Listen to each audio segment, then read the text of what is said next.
Buenos días, estimados estudiantes.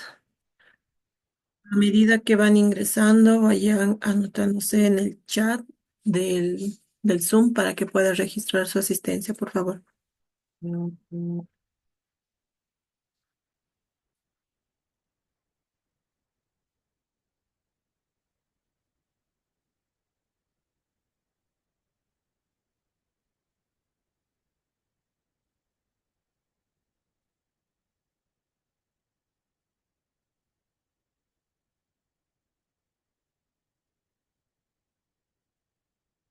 Vamos a esperar un momento a que terminen de ingresar todos para empezar la clase teórica. No se olviden anotarse en el chat del Zoom para que vaya registrando su asistencia.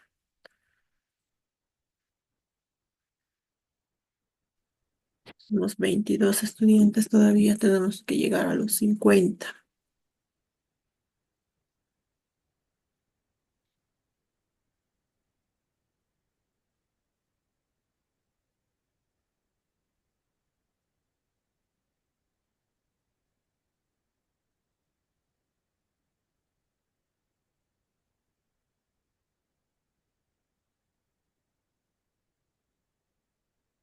Tenemos que terminar nuestro avance y esta semana tiene que ser de exposiciones.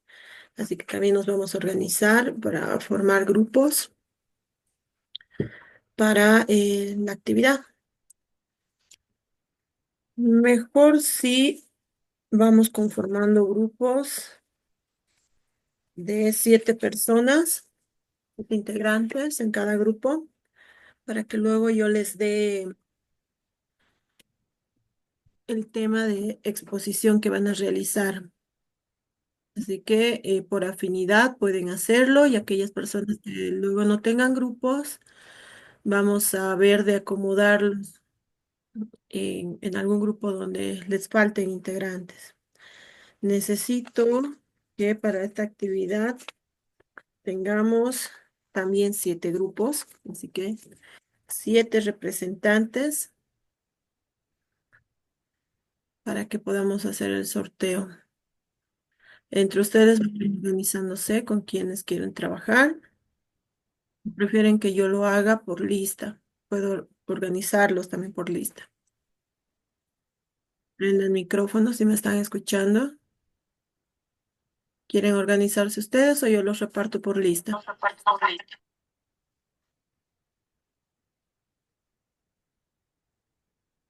Entre nosotros dos. Daniel, ya, está bien, vayan organizándose. Al finalizar la teórica vamos a repartir los temas.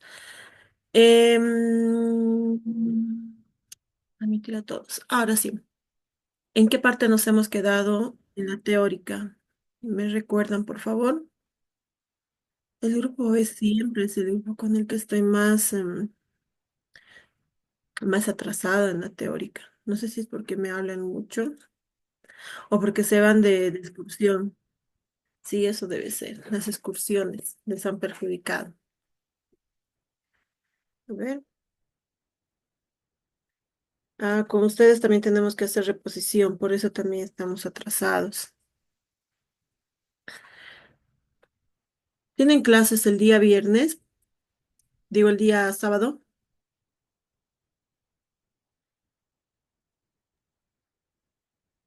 No, no, Doc. ¿Prefieren hacer la reposición día sábado a las 7 o a las 8:40? Sí. 8:40, doctora. ¿No quieren madrugar?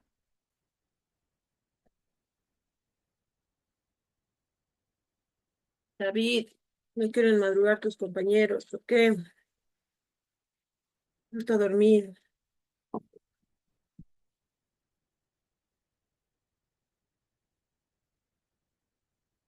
No importa. Podemos programarlo para las 8:40. Em, a ver, voy a confirmarles mañana si hay aula disponible para el grupo B teórica. este sábado. Ok, Doc, pues, una pregunta. ¿Los grupos de cuánto tenían que ser conformados? de 7. Creo que va a haber uno Está o dos bien, grupos de 8, pero está bien. organícense de 7 y después vamos a ver cómo rellenamos o eh, agregan a, a ese otro estudiante que sobra. ¿Sí? Ya. Entonces, voy a confirmarles mañana si hay espacio para las 8:40 hasta las 10:10 para la reposición de la clase teórica. Aquellos estudiantes que no pudieran asistir a clase de reposición, me hacen llegar su justificación entre semana para decirme cuál es el motivo por el que no pueden venir. Hay estudiantes que trabajan el fin de semana, se entiende. Como es reposición, no soy tan estricta en ese aspecto de que estén todos. Se les va a colocar licencia, pero tiene que ser la verdad, ¿no? No cuentos chinos. Después, hay algunos estudiantes que bajo sus creencias religiosas tienen actividades o no pueden trabajar, algo así, estudiar, salir, algo así. Entonces no pueden asistir, también se va a entender. De todas formas, entre semana me buscan o en la clase práctica, sí, también. Teórica también nos tenemos el viernes. Así que sí, van a tener chance de que entre semana me hablen y me avisen sus justificaciones. Ahora, para las reposiciones en cualquier materia, la universidad tiene como regla de que tiene que estar más de la mitad de los estudiantes para habilitar. En caso de que vinieran menos de la mitad, no nos vale la reposición y eso sería una pérdida de tiempo tanto para ustedes como para mí, porque si no están más de la mitad, no nos van a registrar. Así que tienen que asistir. Además, estas clases teóricas que vamos a avanzar, va a coincidir con las exposiciones que vamos a realizar y es mejor que vengan y participen, porque fácil es leer del libro, pero la explicación también ayuda mucho, ¿cierto? De lo contrario, no tendríamos clases teóricas presenciales, así que tenemos que asistir, jóvenes. Al finalizar la parte de la teórica, vamos a organizar esto de los grupos. Necesito en este momento que por favor me digan en qué parte de la teórica nos hemos quedado.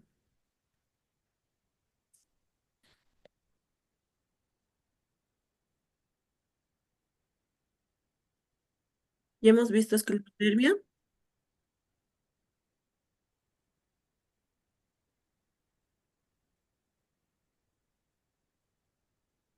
No, doctora. Entonces, Insígnia de Jodrem. estamos en Sjögren. A ver, voy a ir retrocediendo y ustedes me van a decir en qué parte nos hemos quedado. Aí começo, Hemos visto ya de las todas, glándulas hipertróficas. teríamos começado Estábamos comenzando. Ya, vamos entonces a repasar así desde el principio para que todos lo veamos. Muy bien. Se ve mi pantalla, ¿verdad? Sí, doctora.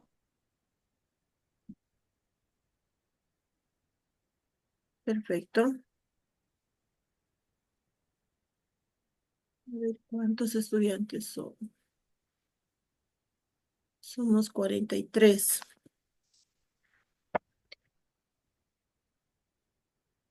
Mm,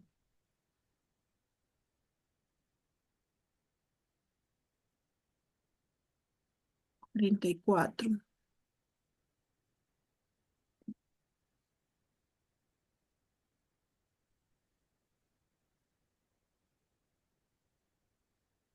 Tengo 40 registrados y están 44. Eso quiere decir que tal vez se han conectado de doble dispositivo. Al finalizar, voy a llamar lista dentro de los últimos 3 minutos, así que tienen tiempo de ingresar. Ya, empezamos entonces hablando sobre el síndrome de Sjögren. Esta patología eh, se basa prácticamente en que las glándulas de todo el cuerpo van a ser afectadas. Recuerden que existen glándulas de todo tipo en nuestro cuerpo, así que esto hace que nuestros tejidos lamentablemente se vean afectadas en todas sus estructuras. Ahora, cuando hablamos de la afectación de las diferentes glándulas, recuerden que en todo nuestro cuerpo tenemos glándulas, glándulas en la piel, glándulas en los ojos, en los oídos, en los intestinos, a nivel de genitales. Estamos hablando de glándulas, incluso el páncreas, que es una glándula grande en nuestro cuerpo, glándulas salivales, a nivel respiratorio. Entonces, todas las glándulas que tienen secreción exócrina van a ser afectadas. Por lo tanto, hay una manifestación que se va a ir dando gradualmente, de acuerdo al daño que se ocasione en los tejidos, y ahí va a estar la clave del diagnóstico. Por las primeras manifestaciones no va a ser muy exacta la clínica, por eso es que hay una complicación a la hora de diagnosticar, porque no son tan específicas las primeras manifestaciones, pero va a haber procesos inflamatorios, dolorosos, reacciones con debilidad, eh, dolores a nivel del cuerpo en diferentes estructuras, y no va a ser hasta que ocurre un daño a nivel de ciertos tejidos en el que las personas van a percibir alteraciones que también hay que saber identificar porque fácilmente podrían ser confundibles con otro tipo de patologías, así que hay que verificar ese tipo de daños.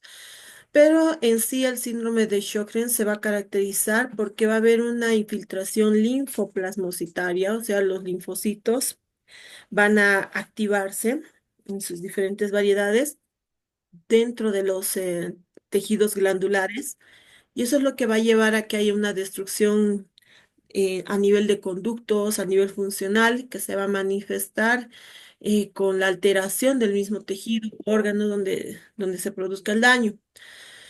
Dentro de las manifestaciones clínicas, una de las primeras en aparecer tiene que ver con la sensación del ojo seco y boca seca, porque va a ser difícil, ¿no? Que un paciente diga, tengo el intestino seco. Así que aquello que es más perceptible es lo primero que el paciente va a detectar, incluso va a ser el motivo de consulta, porque es una molestia que va a ser constante y que va a ir progresando. No es algo que un día está, otro día no está. Por lo tanto, estos pacientes vienen, refieren que les arden mucho los ojos, que tienen la boca seca como si respiraran por la boca, que no pueden comer alimentos, entonces todas esas complicaciones. Como es un síndrome, va a tener una asociación de signos y síntomas, los cuales hay que valorar a través de los criterios diagnósticos.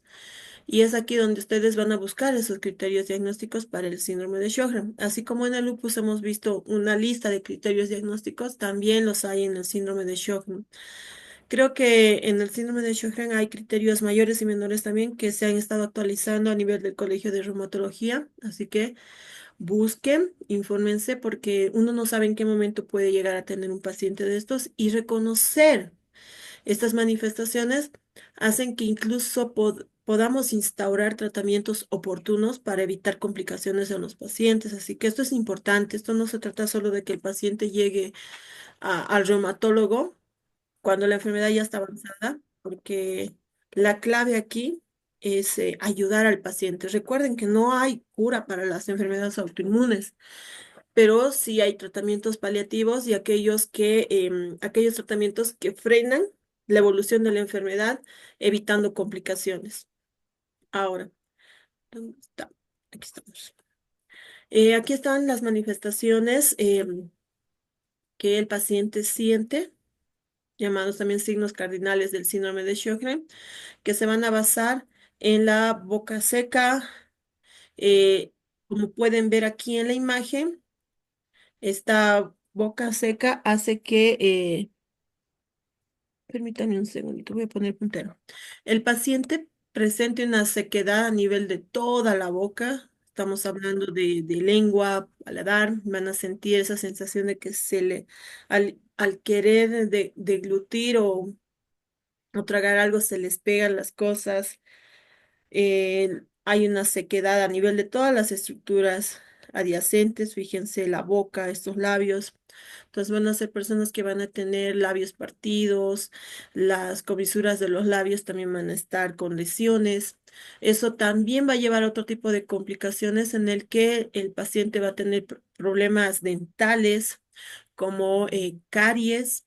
Y es aquí donde aparecen los patógenos oportunistas, donde pueden aparecer cándidas orales a nivel de la boca. Entonces es una asociación de complicaciones que a su vez van a darse. A nivel del ojo, no es algo que se vea, pero sí se siente, porque el paciente indica que va a tener el ardor en los ojos. La sequedad va a llevar a que tengan una sensación de como si hubiera basura en el ojo o arena. Entonces eso lleva a que se anden frotando los ojos y produzcan lesiones por tanto frote y sequedad, porque van a producirse lesiones y desgarros a nivel de la córnea. Así que esto también va a llevar a problemas oculares que posteriormente disminuyen la agudeza visual o pueden llegar incluso a la ceguera en algunos casos severos. Y no se olviden las sobreinfecciones, porque al no haber lubricación y humedad en el ojo, también son susceptibles a cualquier otra complicación. Es una enfermedad inflamatoria sistémica porque en todo nuestro cuerpo tenemos glándulas. No se sabe la causa por la cual se desarrolla, pero sí se puede sospechar de esta a través de las manifestaciones clínicas que se originan. Como afecta a todas las glándulas, todos los órganos pueden verse afectados. El tratamiento suele ser sintomático de acuerdo a las molestias que vayan apareciendo y también aquellos tratamientos inmunosupresores que van a ayudar mucho en la evolución. También se sabe que esta enfermedad ataca a mujeres de edad madura. Es más frecuente en mujeres, pero existen también algunos hombres que pueden verse afectados. El rango de edad de mayor manifestación está entre los 50 y 60 años, aunque esto es relativo. Hay mujeres que desde los 40 pueden manifestar estos daños o pasado los 60, pero el rango mayor está en esas edades. Dentro de las primeras manifestaciones se puede observar que como hay un daño a nivel de las glándulas, estas van a sufrir procesos inflamatorios y es aquí donde la parótida, por ejemplo, o las glándulas salivales van a pasar por ese proceso y se van a manifestar externamente, porque uno, por ejemplo, no puede ver la inflamación de las glándulas a nivel intestinal o respiratorio. Entonces, estas glándulas, al ser grandes y estar externas, se manifiestan. ¿Y qué es lo que va a ocurrir? Hay una infiltración de linfocitos a nivel del tejido y terminan afectando los conductos, donde van a llevar a procesos inflamatorios que van a obstruir el, el drenaje de las secreciones y eso va a llevar a que las glándulas se hipertrofien. Entonces aumentan de tamaño. En algunas personas ¿Puedo es hacer un dolorosa. poco? pero en algunas otras personas vamos a ver que no. No es, en algunas es dolorosa, pero en la mayoría no lo es. Ahora, la hipertrofia de las glándulas se puede dar de forma simétrica, o sea, en ambos lados, o también de forma asimétrica. Esto quiere decir que una puede estar agrandada, puede ser más grande que la otra, entonces van a variar las manifestaciones de un paciente a otro. Estas son las primeras fases de la inflamación, ¿sí? Otra característica es que estas glándulas tienen bordes lisos, son móviles, lo que nos ayudaría a diferenciar, por ejemplo, de un cáncer, donde el aspecto va a ser muy diferente, suelen estar fijadas, tienen superficies rugosas, ¿sí? También hay que hacer diagnósticos diferenciales, por ejemplo, de una parotiditis o de la famosa papera, donde las glándulas son sumamente dolorosas. En un principio, bajo la obstrucción va a haber dolor. Sí, el paciente va a percibir, pero va a ser muy diferente a la inflamación que se da por infección, porque aquí es una obstrucción por el proceso inflamatorio en la destrucción que se va a ocasionar. Entonces, va a variar la sintomatología. ¿Qué más? Entonces, este aumento glandular es pasajero porque posterior a la destrucción del tejido va a haber una fase atrófica. Así que las glándulas, ante la falta de función y destrucción, que se va a asociar, van a empezar a reducir su tamaño y la atrofia al mismo tiempo puede llevar a ciertas calcificaciones en el interior. Así que hay que hacer también diagnósticos diferenciales y evidenciar cuál es la causa. Como esto es pasajero, el paciente suele venir en estas primeras fases a consulta, así que no hay que descartar el diagnóstico de Sjögren en paciente que veamos glándula hipertrófica. ¿Sí? Por más que no veamos resultados eh, muy específicos para la enfermedad.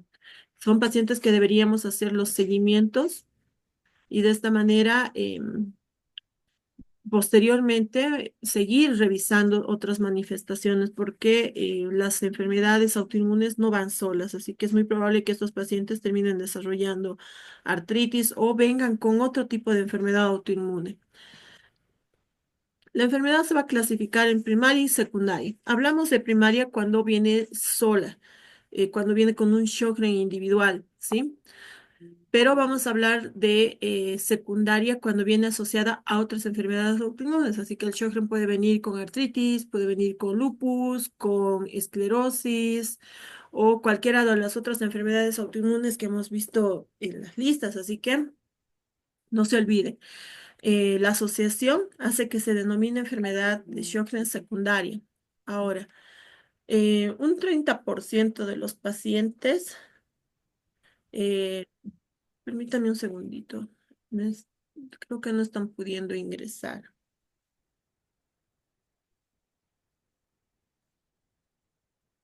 Ya.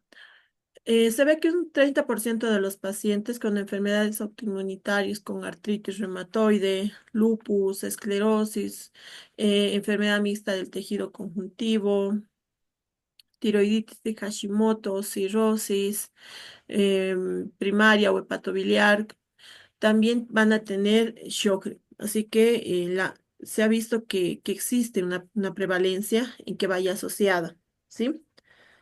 Ahora, se han hallado algunas asociaciones genéticas, por ejemplo, una falla a nivel del antígeno del HLA-DR3 en personas de raza blanca, quienes al tener esta falla en este antígeno y asociado a la raza que tienen una mayor condición mm, a desarrollar la patología. Así que vamos a ver, no solamente en esta enfermedad, que hay personas que debido a su origen racial, tienen cierta condición. No solamente en esta enfermedad, van a haber otras en las que dicen personas de raza negra, personas de raza caucásica. Por si acaso en medicina hablamos sin intenciones racistas en cuanto a raza negra, las personas que tienen la piel muy oscura, ¿sí? Todavía se mantiene este término. ¿Qué más? Aquí, las glándulas salivales, lagrimales y otras endocrinas entonces se van a infiltrar con los linfocitos CD4. Recuerden la acción inflamatoria que producen estos linfocitos y la activación que tienen a la presentación de los antígenos a las células beta. Por eso es que cuando hay un desconocimiento de los antígenos, va a haber una destrucción, va a haber una inflamación. Y recuerden que los procesos inflamatorios crónicos de mucho tiempo que no se corrigen, producen destrucción a nivel de las células. Entonces ahí estaría la consecuencia de por qué estos tejidos mueren y no tienen capacidad de regeneración ni reparación. Por lo tanto, es un proceso crónico que va a ir empeorando la sintomatología. Ahora, que una persona tenga una destrucción de las glándulas sebáceas o sudoríparas, es algo que tal vez puede llegar a tolerarse con ciertas terapias instauradas a nivel local, ¿verdad? Pero imagínense una destrucción del páncreas. Ahí estaría la complicación porque no existe persona que pueda vivir sin páncreas. Por eso está la asociación de la gravedad del daño y el tiempo de evolución en las personas.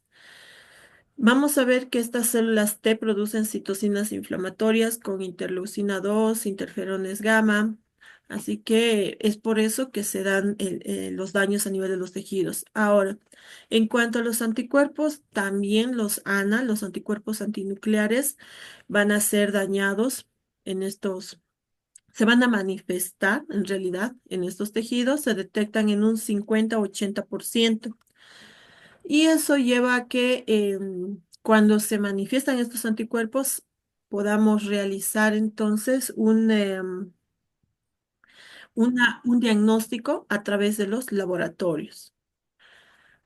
La atrofia entonces de los tejidos va a ser la consecuencia de que estos queden desprotegidos. Por ejemplo, la atrofia de las glándulas lagrimales va a llevar a la sequedad, la atrofia de las glándulas mucosas a nivel de la boca va a llevar a la sequedad oral, ¿sí?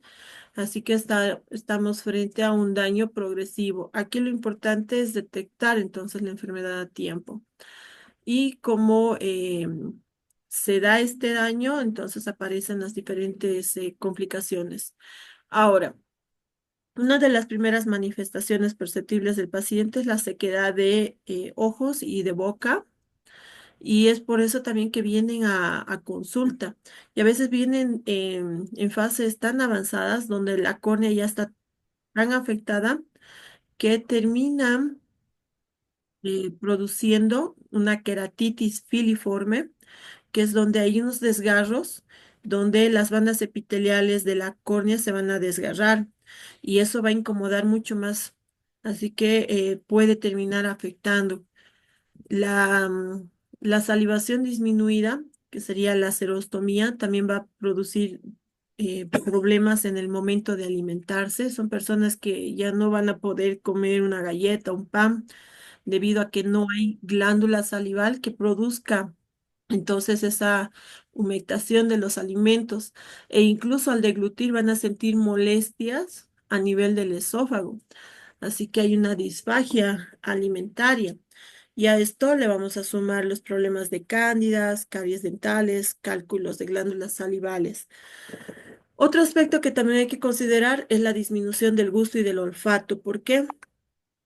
El paciente va a tener problemas a la hora de percibir y saborear. Recuerden que los alimentos se diluyen eh, en la boca y cuando llegan a las áreas de la lengua es cuando se perciben los sabores. Y lo mismo ocurre con el olfato. Las partículas se van a diluir a nivel del moco en la nariz y eso hace que después se perciban, ¿verdad? Los diferentes aromas y trabajan juntos. Por eso es que cuando ustedes sienten, por ejemplo, esas salchipapas que están preparando en la cafetería del piso inferior del edificio, al sentir el olor se les hace agua a la boca. Y es porque percibimos el olor, interpretamos y hasta sentimos el sabor, ¿verdad? Así que hay una disminución de estas estructuras. Ahora, también va a ocurrir una sequedad en otras partes del cuerpo. El paciente va a percibir sequedad en la piel, Va a haber una sequedad a nivel de vías respiratorias que va a llevar a que tengan la nariz seca. Van a ver ustedes que presionan las narinas y el paciente va a sentir que se le quedan pegadas. Por la afectación a nivel de los bronquios, el paciente va a manifestar que tiene una tos irritativa y seca, así que es una molestia constante. El clima puede empeorar y exacerbar estas sintomatologías, ¿sí? Volviendo a las glándulas, como les dije, estas tienen una alteración en las primeras fases que se van a dar por la hipertrofia. Estas son llamativas, ¿no? Porque paciente que siente que le crezca un bulto bajo la mandíbula o en el cuello se va a asustar. Entonces, como les dije, es una de las causas de que terminen asistiendo al médico. Como hay una afectación de las glándulas sebáceas, las personas tienden a perder el pelo. Perder el pelo corporal no es tan llamativo como perder el cabello, así que esto también es bastante llamativo para el paciente, incluso puede ser causa de consulta, pero no siempre se manifiesta en las primeras fases y tampoco lo hacen todos, así que esto puede variar. Manifestaciones extraglandulares. Va a ir acompañado el síndrome de Sjögren con artritis. Así que va a haber incluso inflamaciones de miositis. El paciente va a sentir dolor en el cuerpo, las artritis van a ser localizadas, se van a presentar a nivel de articulaciones, donde van a estar inflamados. Hay artralgias en un 50% de los pacientes, un 33% va a presentar artritis. Estas artritis pueden ser tipo artritis reumatoides no erosivas. Otras estructuras que se van a ver afectadas son las glándulas, los órganos linfoides, los ganglios linfoides, perdón, donde puede haber linfadenopatías, un agrandamiento a nivel de los ganglios, y esto se puede dar en cualquier parte del cuerpo. Obviamente las perceptibles son aquellas que se logran palpar, que es donde el paciente va a sentir incluso el agrandamiento. También va a ir acompañado aquí el síndrome o fenómeno de Raynaud, que es aquella vasoconstricción que se producía a nivel de los dedos en los cambios de temperatura. Hay una afectación pulmonar que puede llevar a complicaciones, incluso en algunas personas puede llegar a ser mortal.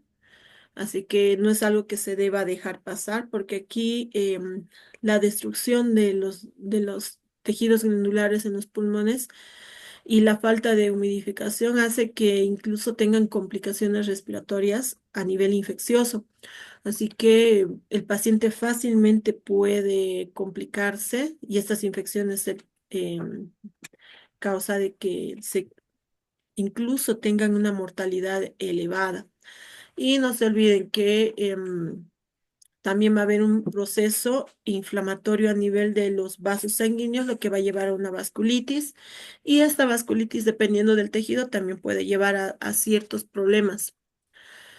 Dentro de los problemas que puede desarrollar la vasculitis está la afectación a los nervios periféricos, donde va a ocasionar una neuropatía periférica o mononeuritis múltiple, donde el paciente va a tener hormigueos, adormecimientos. En el sistema nervioso central, entonces el daño se va a manifestar a través de esas sensaciones. También se pueden producir exantemas, incluso se pueden manifestar púrpuras a nivel de la piel. Y dentro de los daños por las vasculitis, el riñón también puede verse seriamente afectado, desarrollando una glomerulonefritis. Así que ya les dije que los riñones son uno de los órganos más silenciosos a la hora de enfermarse y no estaría de más hacer pruebas urinarias y renales,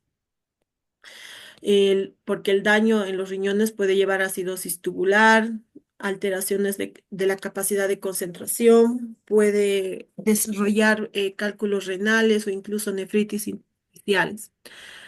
Ahora, hay otro aspecto que también se desarrolla en algunos pacientes que tienen Sjögren, que es el posible desarrollo de pseudolinfomas. Se ha visto que el linfoma de células B o macroglobulinemia de Waldenström eh, tiene una incidencia de 40 veces mayor a desarrollar un linfoma no Hodgkin. Así que los pacientes con síndrome de Sjögren podrían desarrollar un linfoma no Hodgkin. Y aquí estaría la gravedad del asunto porque podría empeorar el cuadro de las personas. Aquí está su otra tarea donde ustedes van a buscar qué es un linfoma Hodgkin y no Hodgkin. Y van a notar que hay uno que es más benigno, que es más factible al tratamiento y que hay personas que se curan. Y hay otro que tiene una alta mortalidad debido a las complicaciones que puede desarrollar y es difícil además de tratar. Así que imagínense un paciente que tenga además de una enfermedad autoinmune que desarrolle un cáncer a nivel de los linfomas, esto empeora y acelera incluso la gravedad, ¿sí? También vamos a ver que estos pacientes van a tener enfermedades hepatobiliares crónicas y pancreatitis. Lo malo de las enfermedades hepatobiliares es que pueden terminar desarrollando cirrosis. Entonces, hay una disfunción a nivel del órgano que va a llevar a las complicaciones por la falla del órgano. Y en el páncreas es peor porque el páncreas es un órgano tan delicado que cuando se inflama y no se corrigen estos procesos inflamatorios, también pueden llegar a ser muy mortales. Así que hay que tener mucho cuidado en este aspecto de controlar el páncreas. Ahora, ¿en quiénes sospechamos síndrome de Sjögren? En todo paciente que tenga sequedad.